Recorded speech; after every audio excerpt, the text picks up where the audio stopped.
So Milo Yiannopoulos just tweeted out recently, "They killed the wrong guy. I am unretiring." Who's Milo Yiannopoulos? He's the left's worst nightmare. When Charlie Kirk was in middle school, Milo was getting thrown off college campuses. And the reason he's the left's worst nightmare is because Milo used to be a gay man for most of his life. Now he's a straight man, a conservative Catholic man. And you see, Charlie would engage college students and tell them about the love of Christ, the mercy of Christ, the forgiveness of Christ. He would talk to the homosexuals and say, Jesus loves you, he died for you, and he wants to free you from the sin of homosexuality. Milo tells the homosexual student, I am that homosexual that Jesus freed from the sin of homosexuality. This is a threat. This is a threat to the left. Charlie would talk about America as being the greatest country on earth, that people are flocking, immigrants from all over the world want to come here because we're so great. Milo is that immigrant. He's not a US citizen. He's a British citizen, but he loves America so much, he sees the greatness of America. Now, I don't agree with everything Milo says, but what Milo brings to the table is this.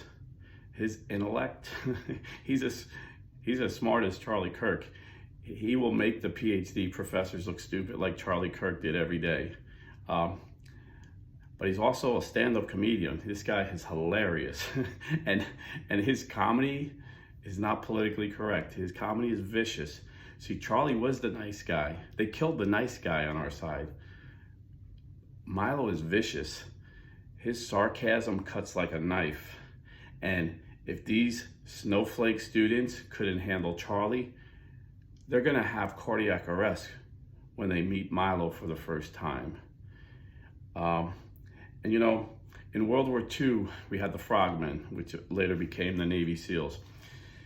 And before before the Marines would hit the beach on D-Day, these frogmen would go underwater, they would scuba dive, and they get on the beach, and they'd have to clear the beach because the Germans would put all kinds of spikes and bombs and stuff to kill the Marines as they hit the beach. So these frogmen would go in there, and they were very smart, very technical engineers, and they would take it apart. And then the Marines would just come on and unleash holy hell. They didn't have to think about engineering, they just thought about destroying, killing and destroying. That was their mission. So Charlie Kirk was like the frogman, and many frogmen were killed. It was like the frogman. He came and he cleared the beach. He cleared the beach, you see, because when Milo was around hitting the college campuses,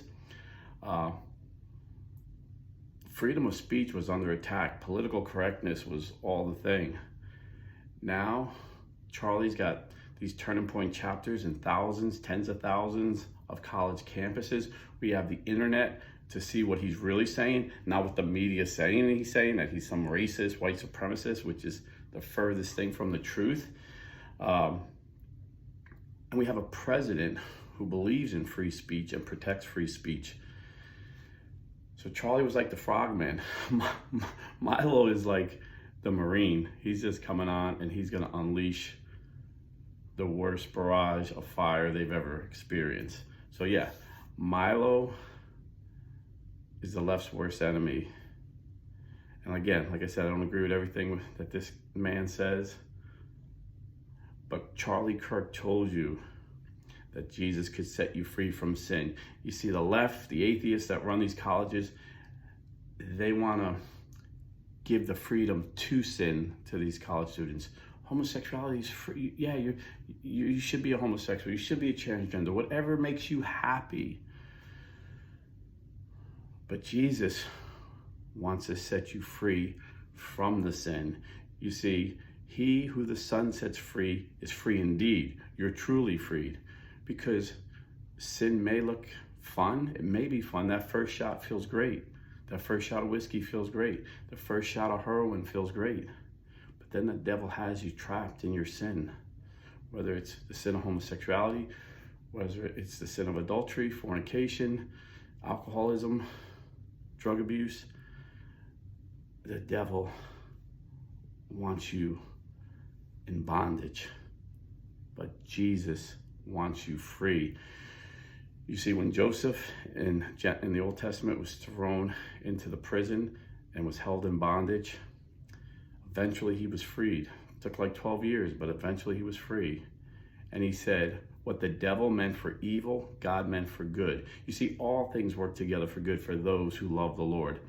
And Charlie Kirk's wife, not 48 hours after he was murdered in front of her own eyes, stood up before the nation and thanked Jesus. Imagine this Catholic girl who lost her husband, has 2 small children to take care of as a widow, thanked Jesus for the life of her husband. And she said the same thing. What the enemy meant for evil, God meant for good. The enemy does not realize what he unleashed. He does not realize. And there's going to be all different types of people. God uses us all. Milo is as far as the north to the south with me, as far as personality, but we're in the same fight. We believe freedom of speech is the most important right we have as Americans, because if they take away our freedom of speech, we have no freedom of religion. So God bless. Stay Catholic. Stay in the fight. Pray for Milo, because he knows the left is very violent. He knows the left is very dangerous, and that's another threat to the left, because he exposes the evil lifestyle that they want to celebrate. There's no pride in living a lifestyle like that, and he explains just how depraved the homosexual lifestyle is, and just how depressed and unhealthy and violent that lifestyle is. So they want to shut him up, but as you'll see, they're not going to be able to shut this dude up. And he knows this, and he said he's ready to die for Jesus. And I believe him. God bless, and stay Catholic.